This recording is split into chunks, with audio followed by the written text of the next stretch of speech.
ketika Allah menciptakan manusia, itu melekat semua nilai kemuliaan pada dirinya, yang itu mesti dipertahankan sampai kembali kepada Allah Subhanahu wa taala. Tadi kita berhenti di Quran surah ke-17 ayat 70. Walaqad karramna bani Adam. Sungguh kami telah muliakan semua anak cucu Adam.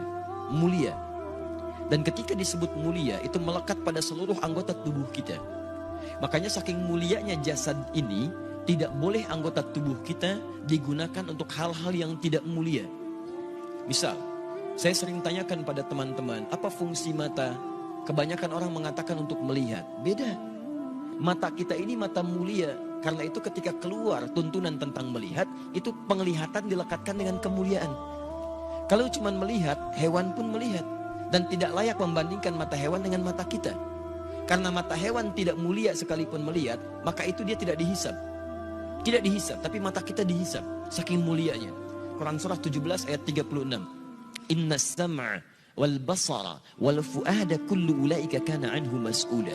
Sungguh pendengaran manusia, penglihatannya, bahkan apa yang ia fikirkan, itu akan dihisab dan ditanya oleh Allah Subhanahu wa taala.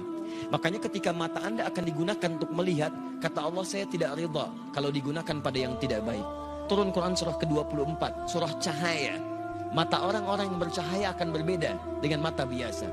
Ayat 30 untuk laki-laki, wa qulil mu'minina yaghuddu min absarihim. Katakan pada pria-pria beriman, kalau matanya ingin dipakai melihat, lihat yang baik-baik, yang mulia-mulia. Yang tidak mulia, palingkan.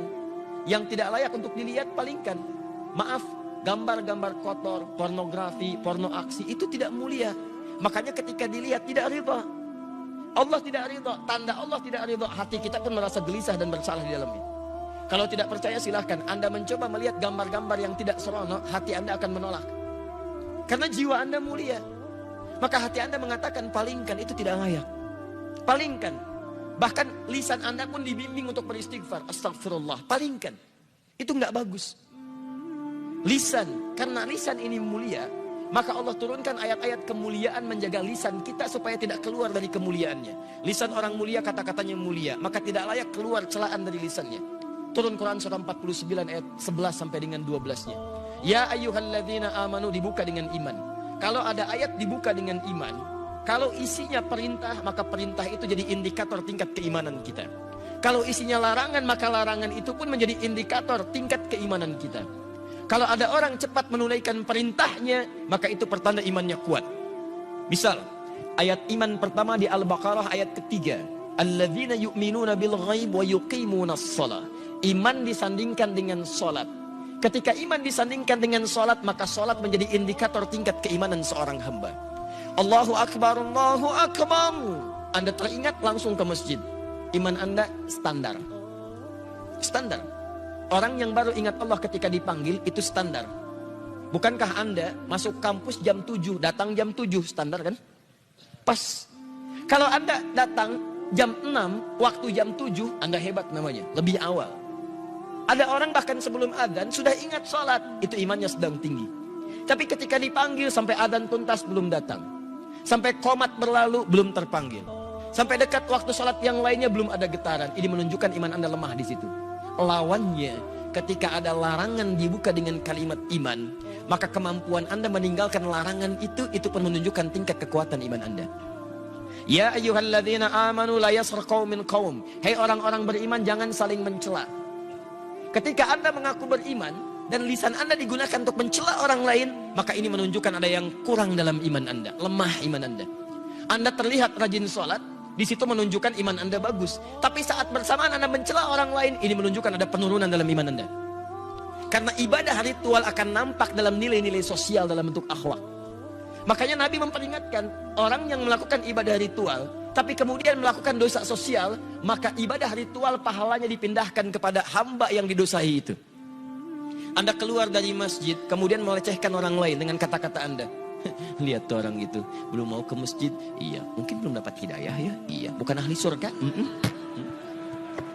Itu sholat Anda, pahalanya pindah kepada orang tadi.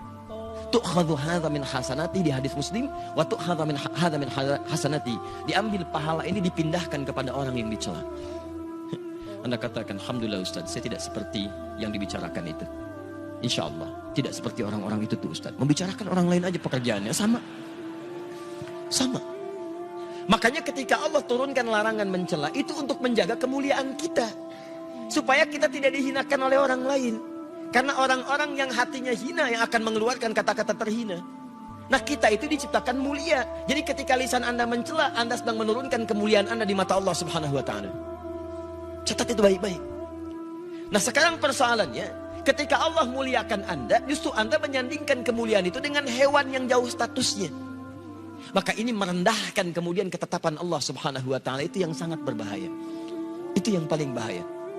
Yang layak kemudian diturunkan statusnya bahkan lebih daripada hewan, itu hanya orang-orang yang tidak mau mendekat kepada Allah Subhanahu wa taala. Sampai turun Quran surah ke-7 Al-A'raf ayat 179. Walaqad dhara'na li jahannam katsiran minal jinni wal ins lahum qulubun la yafqahuna biha wa lahum a'yunun la yubsiruna biha wa lahum adhanun la yasma'una biha ulaika kal an'am bal hum adall. Allah hanya membuat perumpamaan menyandingkan manusia sama dengan hewan, bahkan di bawah hewan ketika semua fungsi tubuhnya tidak mau menerima hidayah Allah Subhanahu wa taala. Diajak untuk mendapatkan kebaikan, akalnya sulit menerima. Dengar azan, tutup kuping. Melihat orang sholat, alergi. Kalau semua itu dibawa sampai menghadap Allah, maka kata Allah status orang itu kalau tidak mau berubah lebih rendah dibandingkan dengan hewan. Lebih rendah.